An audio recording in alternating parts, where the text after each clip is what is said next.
ಇದು ಸಿಂಗಾಪುರ ಗ್ರಾಮದ ಸರ್ಕಾರಿ ಶಾಲೆ. ಈ ಸರ್ಕಾರಿ ಶಾಲೆ ಮುಚ್ಚಿ ಸುಮಾರು 9 ವರ್ಷ ಆಗಿದೆಯಂತೆ.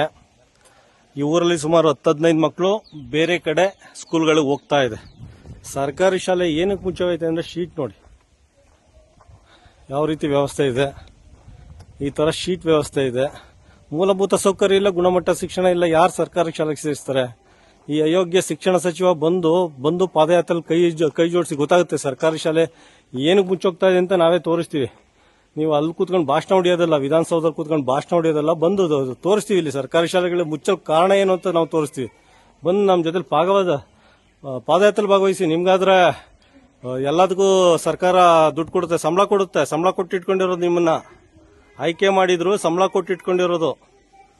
ನೋಡಿ ಸರ್ಕಾರಿ ಶಾಲೆ ವ್ಯವಸ್ಥೆ ಹೆಂಗಿದೆ ಅಂತ ನೋಡಿ. ಈ ಸುಡುಗಾಡು ರುದ್ರಭೂಮಿ ತರ ಇದೆ. ಇಲ್ಲಿ ಅಂಗನವಾಡಿ ಮಕ್ಕಳು ಪಾಠ ಮಾಡ್ತಾ ಇದ್ದಾರೆ.